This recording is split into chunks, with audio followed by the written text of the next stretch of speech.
Hello, Radhe Radhe. कैसे हैं आप सब? आई होप मेरी यूट्यूब की फैमिली बहुत अच्छी होगी और जो अच्छे नहीं हैं वो जल्दी ही अच्छे हो जाए भगवान की दुआ से। तो फ्रेंड्स, आज का ये मेरा topic is totally about personality development, कि हम अपनी पर्सनालिटी को कैसे डेवलप करें, कैसे लोग हमें नोटिस करें और कैसे हमारी पर्सनालिटी गुड तो है ही बट उसे और निखार सकें हम। तो आज मैंने कुछ 15 पॉइंट्स सेट किए हैं जिसके बेसिस में आपको बताऊंगी कि आप ये सब अपने बिहेवियर में अप्लाई करें। करना ना करना टोटली आपकी मर्जी है, बताना मेरा काम है। मुझे लगा कि मुझे ये सब चीज़ें शेयर करनी चाहिए तो मैंने की। नो डाउट किसी को बहुत बेनिफिशियल होगा, तो वेलकम है। और प्लीज़ मुझे ज़रूर बताइएगा कि आपको ये वीडियो कैसा लगा, क्योंकि इन सब चीज़ों से मैं सीख रही हूँ कि अगर आपके कमेंट्स मैं पढ़ती हूँ तो मैं सीखती हूँ। आप जैसा लिख पाते हो, जैसा आप बता पाते हो, तो मुझे पता चलता है कि आपको अच्छा लगा, बुरा लगा, कहाँ मुझे इसमें करेक्शन की जरूरत है। तो प्लीज़ प्लीज़ मुझे बताइए कि मैं कहाँ गलत, कहाँ सही जा रही हूँ, एंड प्लीज़ सपोर्ट मी। तो चलिए स्टार्ट करते हैं आज की 15 लिस्ट। तो सबसे पहला चीज़ इज़ आवर पोस्चर। पोस्चर की जब हम बात कर रहे हैं तो पोस्चर मीन्स हमारा फेशियल एक्सप्रेशन, हमारा आई टू आई कॉन्टैक्ट, जिससे हम बात कर रहे हैं, किस तरीके से बात कर रहे हैं, हमारा body language. Many of the time जब हम किसी से बात करते हैं तो आपने देखा हो, किसी की आदत होती है वैसे ऐसे सर खुजाते रहता है, किसी की आदत होती है वो जस्ट ऐसे नेल्स मुंह में चबा रहा होता है, किसी की आदत है अगर वो सिटिंग पोजिशन में है तो पैर को हिला रहा होता है। इन सब चीज़ों से सामने वाले को लगती है कि आपका बिल्कुल भी कंसंट्रेशन नहीं है, आपका अपने बॉडी पे कंट्रोल नहीं है, तो ये आपकी पर्सनालिटी को थोड़ा डाउन कर देता है। तो प्लीज़ इस पर फोकस करें कि आपको जब किसी से आप बात कर रहे हैं तो पोस्चर का ध्यान रखना बहुत ज़रूरी है। अगर मैं बोलूँ पोस्चर में तो एक टोन भी आता है, पिच भी आती है कि कब ऊंचा बोलना है, कब नीचा बोलना है। बस जस्ट बोलते ही नहीं रहना है, थोड़ा सा फुल स्टॉप भी आना चाहिए वहाँ पे। थोड़ा सा लगना चाहिए कि हाँ अब आगे क्या है, लोगों को एक्साइटमेंट होनी चाहिए आपकी बात में। Now come to the second thing is your behaviour. Behaviour से मैं बोलूँ तो ये टोटली आपके सोशल बिहेवियर पे है कि आप जिस सोसाइटी में रह रहे हैं वहाँ के लोगों से के साथ आपका बिहेवियर क्या है। लाइक जब बड़े से मिले तो उन्हें नमस्ते बोलें, बच्चों को हाय बोलें, good morning, good afternoon, good night विशेष करना। एंड इफ़ कोई फेस्टिवल है तो उस फेस्टिवल से रिलेटेड विशेष देना, ये ऑल आती हैं हमारे सोशल बिहेवियर में। थर्ड पॉइंट की अगर हम बात करें तो शो ऑफ नहीं करना चाहिए हमें। शो ऑफ हमें डिच करता है इन द सेंस कि वो आपको आगे चल के नुकसान करेगा ही करेगा। आज किसी के पास गाड़ी है, उसको देखने के लिए, हम उसको दिखाने के लिए, शो ऑफ करने के लिए कि yes we can also purchase, हमने गाड़ी ले ली, पैसे नहीं था, उसे फाइनेंस करवा लिया, आगे चल के वो उस दिखाने वाले को नहीं परेशान करेगा, आप ही को परेशान करेगा। तो आप ट्रस्ट में बहुत ही यूनिक पर्सनालिटी हैं आप, आपकी सोच बहुत यूनिक है, आप उसी के साथ कैरी ओवर कीजिए। आपको किसी को फॉलो करने की ज़रूरत नहीं है, किसी को कॉपी करने की ज़रूरत नहीं है। ऐसे बनिए कि लोग आपको कॉपी करें। ओके, तो शो ऑफ बिल्कुल भी नहीं करना है। Now come to the fourth thing is emotional intelligence. Emotional intelligence की मैं बात करूँ फ्रेंड्स तो इट्स ऑल अबाउट कि आपको अपने इमोशंस पे कैसा कंट्रोल है। लाइक किसी से बात कर रहे हैं, उसने कोई ऐसी बात बोल दी जो मुझे पसंद नहीं आया, तो मैं इंस्टेंट से मुझे गुस्सा आ गया। उसने कुछ ऐसा बोला जो मुझे बहुत पसंद आया तो मैं नॉन स्टॉपेबल मैं हंसे जा रही हूँ। तो ये सब इमोशनल थोड़ा सा कंट्रोल आपका होना चाहिए। अगर इसमें मैं एक और इंक्लूड करूँ तो कई बार क्या होता है कि हम सामने वाले से बात कर रहे होते हैं, उस बंदे के फेशियल एक्सप्रेशन से हमें लगता है कि वो समझ नहीं पा रहा है, बट वो अपना हेड नोट कर देता है कि यस उसे समझ में आया। तो ये इमोशनल इंटेलिजेंस है कि आप समझ पाओ कि उसको समझ में क्या आया। उसके बॉडी लैंग्वेज को बेसिकली रीड करना इज़ इमोशनल इंटेलिजेंस। ओके, और अपनी फीलिंग्स को कंट्रोल में रखना, ठीक है, is all about emotional control. Now come to the fifth is working out. Working out की अगर मैं बात करूँ तो ये बहुत ही इंपॉर्टेंट है हमारी बॉडी के लिए। एक बॉडी फिटनेस होना, एक बॉडी स्ट्रक्चर होना बहुत ज़रूरी है आपकी पर्सनालिटी के लिए। जस्ट इमेजिन कि सड़क पे कोई बंदा चल रहा है, उसकी पर्सनालिटी मीन्स कि देखने में वो ठीक ठाक लग रहा है, बट जैसे ही आप उसे देखोगे ना कि उसका फिगर बहुत अच्छा नहीं है, वो मोटा है, तो उसकी पर्सनालिटी खुद ब खुद आपके लिए हंसी का एक कारण बन जाती है और आप हंसना स्टार्ट कर देते हो। तो ये एक बहुत ही इम्पॉर्टेंट है working out. Now sixth is spirituality. Spirituality से मेरा मतलब है कि आप थोड़े से स्पिरिचुअल बनो। स्पिरिचुअल बनना मीन्स कि थोड़ा सा ध्यान लगा सकते हो, आप अच्छी बुक्स को पढ़ सकते हो टाइम मिलने पे। अगर आपके पास टाइम नहीं है तो आप अच्छी बुक्स को ऑडियो के फॉर्म में सुन सकते हो। इससे क्या होता है, स्पिरिचुअलिटी से हमारा मेंटल स्टेटस स्टेबल रहता है। हम दिमागी हलचल जो हमेशा ऊट पटांग की बातें आती रहती हैं वो सब थोड़ा कम हो जाता है। हमारा कंसंट्रेशन लेवल इंक्रीज होता है, हमें सोचने समझने चीज़ों को हैंडल करने की एक अच्छी पोजीशन में होते हैं हम। तो basically spirituality is all about कि आपकी मेंटल हेल्थ के बारे में, कि आप उसमें कितना आगे डेवलप कर रहे हो। ठीक है, now come to the 7th point is language. Now language के लिए बहुत से लोगों से मैंने सुना है कि अगर आप स्टेज पे परफॉर्म करने जा रहे हो तो बोलते हैं कि आप जिस लैंग्वेज में कंफर्टेबल हो उसी में बोलो। तो मैं बिल्कुल ऐसा नहीं मानती, सॉरी, कि why to be in a comfortable zone हमेशा, कि नहीं मैं इंग्लिश में नहीं कंफर्टेबल हूँ तो मैं हिंदी में ही बोल लेती हूँ। इंग्लिश में कंफर्टेबल क्यों नहीं है? क्या इंग्लिश कोई रॉकेट साइंस है क्या? नहीं ना। तो फिर बिल्कुल ट्राई करके देखते हैं कि इंग्लिश, अगर सामने वाला बंदा इंग्लिश ही जानता है तो उसको हिंदी में उससे बात करके उसको क्यों प्रेशराइज करना या उसके नज़र में क्यों खराब होना। तो आप बिल्कुल इंग्लिश लैंग्वेज, और स्पेशली आज के टाइम में if you don't know English तो बस लोग वहीं पे आपकी पर्सनालिटी की धज्जियाँ उड़ा देते हैं। तो English is the very basic language जो आपको आज के टाइम में जाननी चाहिए, और ये आपकी पर्सनालिटी में दमदार ऐड ऑन करता है। तो आप डेफिनेटली इंग्लिश लैंग्वेज को सीखो, बोलना समझना सब कुछ। Now come to the 8th point is don't be dependent.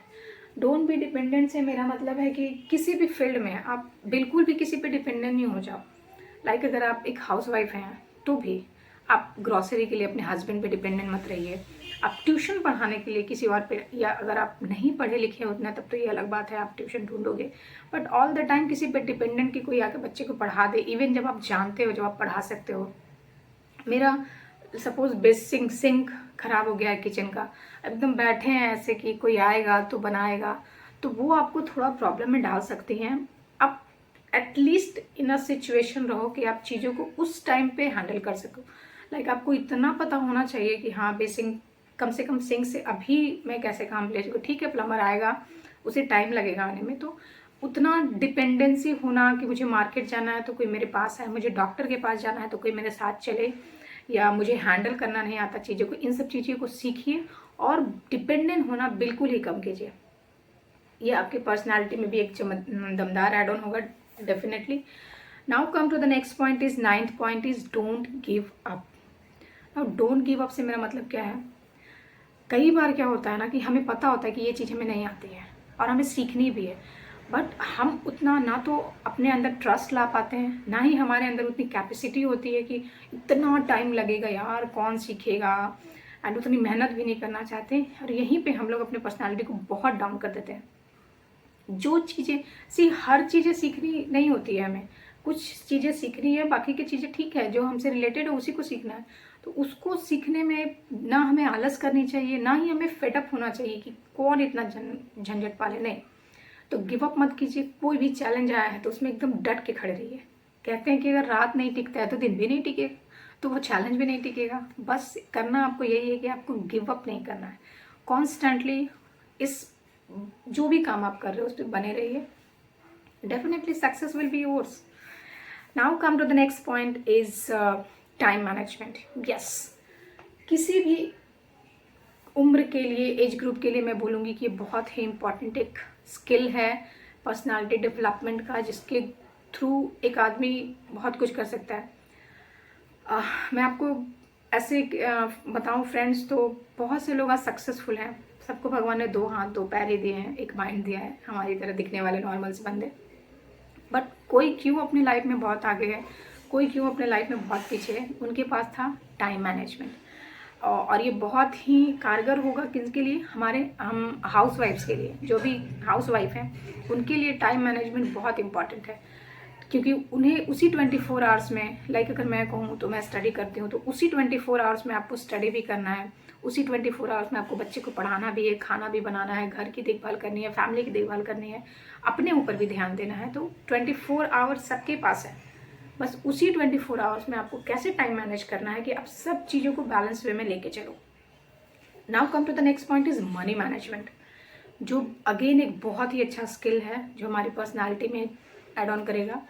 Money management से मैं कहूँ तो बहुत से लोग होते हैं जो बहुत अर्न करते हैं, but at the end of the day उनके पास कुछ नहीं बचता है, क्योंकि उन्हें मैनेजमेंट ही नहीं पता।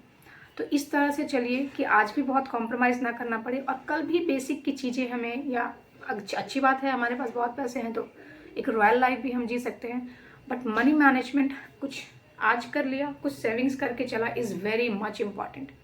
सेविंग का दूसरा फॉर्म कमाना भी होता है। तो अगर आप कमा रहे सेव कर रहे हो, दैट मीन्स आप अर्न भी कर रहे हो। Now come to the next topic is set your limit. Set your limit से मैं कहूँगी कि हम हर किसी को पता होना चाहिए कि ये हमारा लिमिट है। लाइक किसी की लाइफ में इंटरफेयर कर रहे हैं तो पता होना चाहिए कि ये हमारा लिमिट है। किसी को समझा रहे हैं तो पता होना चाहिए कि ये हमारा लिमिट है। किसी से बात कर रहे हैं, फ्रेंड है, रिलेटिव्स हैं, तो हमें पता होना चाहिए ये एक बाउंड्री है, इसको हमें क्रॉस नहीं करना है। ठीक है, उस वे में भी हमें लोग रिकॉग्नाइज करेंगे कि हाँ ये चीज़ें ये कह सकता है या नहीं कह सकता है। सी पर्सनालिटी इज़ नॉट अबाउट एक दिन का टास्क। आप किसी चीज़ को बहुत दिन से अपने बिहेवियर में अप्लाई करते हो, तब जाके आपको कहीं वो आपकी आदत बनती है, फिर कहीं जाके वो आपकी पर्सनालिटी में उतरती है, तब जाके आपको लोग पहचानते हैं कि yes this is personality. Now come to the next topic is have positive attitudes. Have positive attitudes मैं बोलूँगी थिंक ऑलवेज पॉजिटिव। कुछ भी होता तो पॉजिटिव रहिए।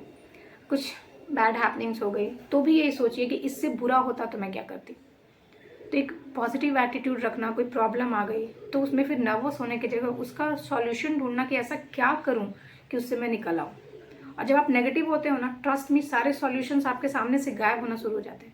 और जैसे ही आप पॉजिटिव होते हो आपको नए नए आइडियाज़ आने शुरू हो जाते हैं। तो हर किसी चीज़ के लिए एक पॉजिटिव एटीट्यूड होना भी आपके पर्सनालिटी में ज़बरदस्त बदलाव लाएगा। आपको दिखेगा कि हाँ कुछ भी करोगे आपको कोई परेशानी लगेगी ही नहीं कि वो परेशानी है। But you should have positive attitudes towards anything. किसी भी चीज़ के लिए, वो छोटा हो बड़ा हो। किसी बच्चे को लाइक अपने ही बच्चे को डांट रहे हैं, उसने कुछ गलती कर दी, तो वहाँ पे भी आप पॉजिटिव एटीट्यूड रखेंगे तो आप उसको डांटने से, उसको पीटने से बच जाएंगे। Now come to the next topic is आपका खुद का पर्सनालिटी। खुद की पर्सनालिटी डेवलपमेंट से मैं बात करूं अगर, तो मैं बहुत पैसे वाली हूँ, मैं बहुत एजुकेटेड भी हूँ, मेरे पास बहुत अच्छी अच्छी डिग्रियां हैं, पैसे भी हैं, भगवान ने मुझे सुंदर भी बनाया। बट मैंने कपड़े सही नहीं पहन रखे हैं, मैंने कभी अपने बाल को सही से नहीं रखा। मेरी खुद की पर्सनालिटी लाइक कहीं यहाँ पे गंदा, कहीं यहाँ पे गंदा, मीन्स कि आपका अपीयरेंस अगर मैं बात करूँ तो वही ठीक नहीं है। ना कभी बाल झाड़ना, बाल भी झाड़ते हैं तो जस्ट ऐसे वैसे। तो वो चीज़ अगर आपके पास सारी चीज़ें भी हैं ना, फिर भी वो आपको बहुत ही डल कर देता है। और कहते हैं कि first expression is the last expression. तो आप किसी से इंटरैक्ट करोगे, उसमें सबसे पहला जो पोर्शन होता है वो है आपका बॉडी, वो है आपका अपीयरेंस। तो वो एक बहुत ही दमदार फॉर्म में होना चाहिए, अदरवाइज बाकी सारी चीज़ें सुनने के लिए सामने वाला बंदा होगा ही नहीं। उसे क्या इंटरेस्ट है जब वो पहले ही देख लिया कि she is not a good personality. तो फिर ना तो वो आपको सुनने में इंटरेस्टेड है, ना तो आपको देखने में इंटरेस्टेड है, फिर उसे किसी चीज़ में इंटरेस्ट नहीं है। तो आपकी पर्सनालिटी, अगर मैं कहूँ 90% पर्सनालिटी आपकी कहीं बनती है तो आपके फर्स्ट अपीयरेंस है। तो इस पर बहुत ज़्यादा फोकस कीजिए। आपके हेयर प्रॉपर कॉम्ब हो, आपके ड्रेस नीट एंड क्लीन हो, आपके फेस भगवान ने सबको काला गोरा जैसा भी बनाया है, एवरीवन इज़ गुड, बट साफ रहना इज़ टोटली हमारे हाथ में है। तो एक साफ अपीयरेंस, साफ सुथरी अपीयरेंस हो हमारी। एंड द लास्ट 15th में बोलूँगी एजुकेशन। जब भी हम किसी के बारे में सुनते हैं, ये लॉ में किया इसने, लॉ डिग्री ली है इसने, या MBA या किसी भी तरह की, हम जब उसकी एजुकेशन की डिग्री सुनते हैं, CA, तो हमें क्या लगता है कि हाँ ये बंदा तो पर्सनालिटी वाला होगा। हम उससे मिले भी नहीं होते हैं, बस उसके बारे में सुन लिया होता है हमने कि ये लॉ किया, इसने लॉ की डिग्री ले रखी है, ये PhD में गोल्ड मेडलिस्ट है, इसने ये कर रखा है, उसने वो। तो एजुकेशन का एक जो नॉलेज होता है, एजुकेशन का आपका जो डिग्री है, वो बहुत ही पर्सनालिटी डेवलपमेंट में असर करता है। लेकिन हाँ, ये चीज़ें अगर एजुकेशन की डिग्री आपकी नहीं भी है तो ये बहुत खास मायने नहीं रखता। बट या फर्स्ट अगर आपको किसी ने आपसे नहीं भी मिला है, अगर आपको एजुकेशन की डिग्री देखता है तो उसको लगता है कि हाँ क्या पर्सनालिटी होगी। मेनी ऑफ द टाइम ये गलत भी होता है क्योंकि मैंने बहुत देखा है, बहुत सारे वो उनके पास गुड डिग्रीज होते हैं बट बहुत ही गंदी पर्सनालिटी होती है उनकी। तो it's all about today and definitely ये वर्क करेगा ऑल एज ग्रुप के लिए, क्योंकि ऑल एज ग्रुप के कॉन्सेप्ट से मैंने इसे क्रिएट किया था। तो आप प्लीज़ मुझे बताइएगा आपको ये कैसा लगा। एंड डेफिनेटली मैं आपसे उम्मीद करती हूँ कि आप मुझे ये बताएं कि मैं कहाँ गलत और कहाँ सही जा रही हूँ, सो दैट कि मैं आगे इम्प्रूव कर सकूँ। Thank you, bye bye. इसे शेयर कीजिए, मेरे चैनल को सब्सक्राइब कीजिए एंड लाइक कीजिए।